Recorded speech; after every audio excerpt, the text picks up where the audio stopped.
This is Trabr. We're creating the technology and the ecosystem for everything building.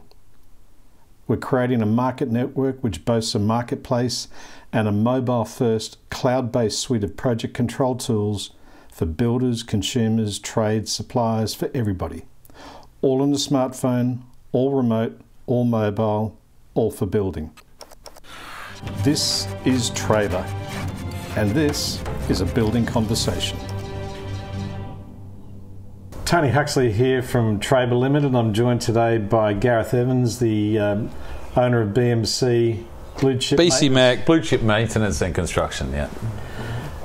Glad to have you here. Thanks for joining us. Thanks, Tony. I appreciate you making the time available to talk to us today. So you brought up before about cost plus. Is most of your work cost plus or fixed price? Not really. Most of it's fixed price. Oh, okay, really?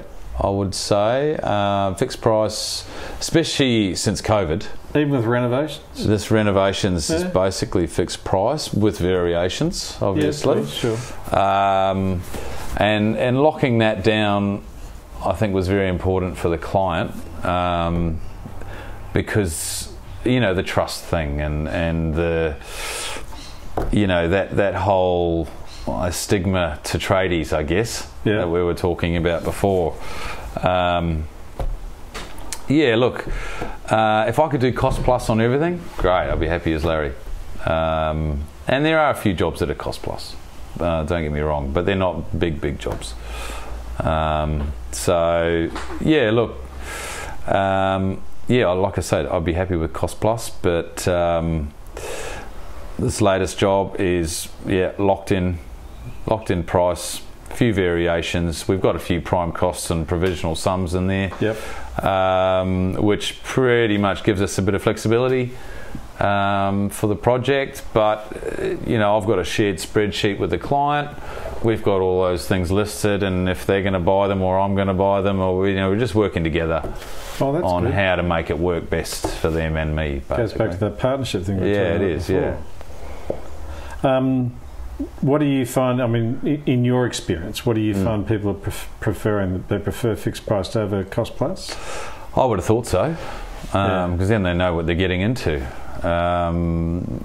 More so than, I mean, if you've got a client who wants a fixed price and there might be those extra little bits and pieces, or they might want to upgrade their bathroom tiles, or they might want to get the flash fridge or whatever. That's up to them, because they've got the budget for me, but then they can go and spend X on whatever. There might be an extra 10% or so in variations, but we're only talking about fixing up, re-bricking a wall, or we found something in the ground, sort of thing. It's minor things, in the scheme of things. So cost plus, I think, if you're the type of client that likes to change things along the way and not stick to the plan, you're going to end up paying through the nose, basically, because you can have a fixed price on the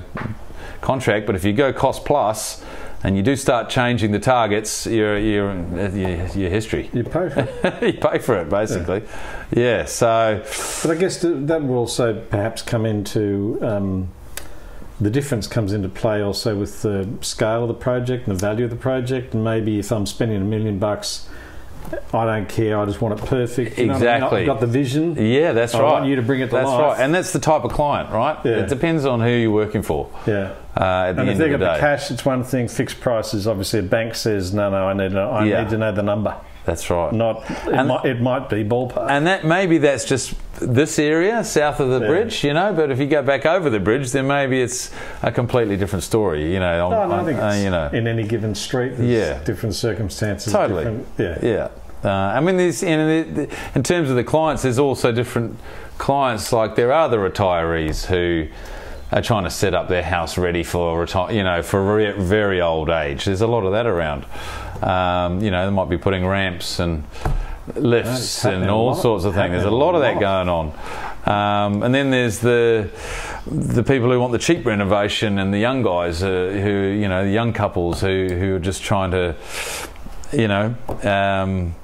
make their house a bit better than what it was, and maybe it's not the end result, but they're trying to just do something along the way, watching every penny. So look, it's the type of client, and it's all those other things as well. So look, it's you just got to have a good conversation with them and work them all out, and they can work you out, and then we're all happy. And variety is the spice of life. That's it. So listen, I've noticed the crystal ball that you've got in front of you. Let me ask you. This one here. What do you think, what do you imagine is going to happen to building over the next, say, 5 or 10 years, and how it might evolve, particularly around technology? In terms of something like the Trabr app? Well, either the app or our app, anyone's app, but obviously Trabr, because that's who we are. But technology can go so far in a space where it's incredibly tactile. And we are obviously doing everything that we possibly can to help builders do everything that isn't about building. If that makes sense. You do the building and we'll do all the rest of it. But beyond that, having half a dozen drones flying over the place taking pictures, well, that's only good to a point. Robot bricklayers aren't really going to sort of be on every building site. And I mean, you think beyond that, where has technology come into it? And it's really in communication tools, collaboration tools, coordination, project management, call it what you will.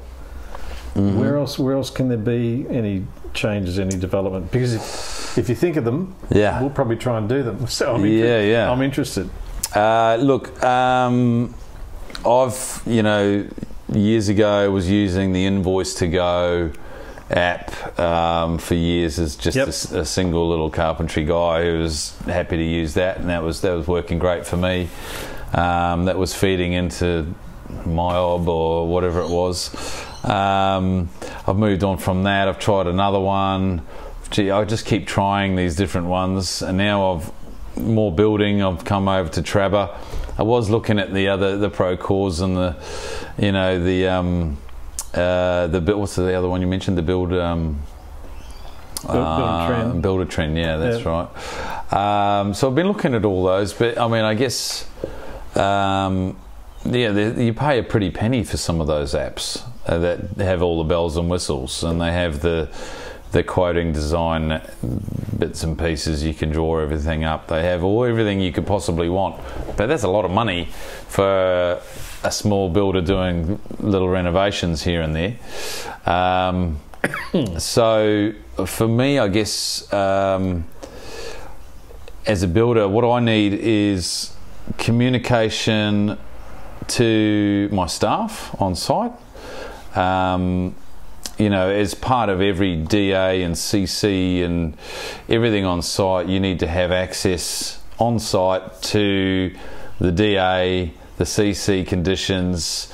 You need to have your work health and safety on site. You need to have all these sorts of things on site, which are all still paper in a folder on site.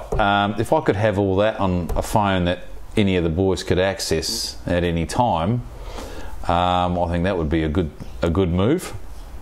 We're almost there with the check-in thing. That's fantastic. You can have all those documents in the app. Yes. But the problem is that you still have to have it on site physically. Well, that's the problem. I think if we could someday move away from all that, that'd be wonderful. But look. So I guess for me, improved communication, I guess, with the clients, and improved communication with the staff. With your team, your project team. With the team on site. Yep. Then also, I guess, there's probably room to go to the next step of ordering materials. I was actually going to come to that next, was supply chain procurement. Supply chain, yeah. So that's potentially, if you're using one of 3 different suppliers, there's no reason why they couldn't be automatically set up to receive an email with, I need this, send kind of thing. Boom, off it goes. or you have you know, like a Reese Plumbing, and they always deliver. You always use them, and that's an easy order, you know. Yeah. So look, I guess in terms of the Trabr app, for me, yeah. Look, if I could go to a job and do the measure tool on the phone with take the photos and all that sort of stuff. I mean, I know there's tools out there that do it. I've got no idea how to do it at the moment, so actually that's one thing I do need, is a little training person in my phone to train me how to use that phone. Sounding like an old man at the moment, but anyway, there you go. I think you're aging yourself unnecessarily. There you go. It might be that time thing more than anything. It is the time thing for sure.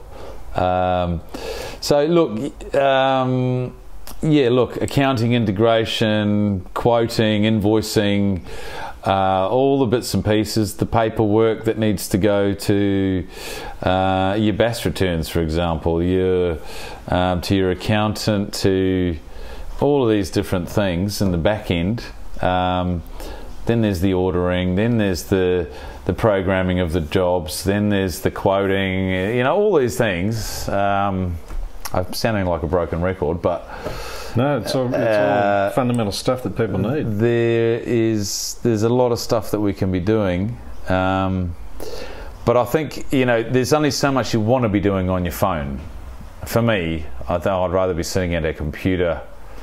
Yeah, you'd rather be on the site working. Big screen for some of the stuff. I get it. Yeah. You know, but little screen when I'm on site and I want stuff to happen. Yeah. But yeah, having it on your phone, I guess, you know, back when we used to travel, would have been quite handy. Indeed. Indeed. So. Yeah, look, I haven't got any super major ideas you haven't already thought of, I don't think. So yeah, that's all good. It's just a conversation. Interested in your feedback. Listen, thanks very much for joining us, Gareth. I really appreciate your time. No problem. Thanks so much. Okay, thank you. Good on you. Cheers.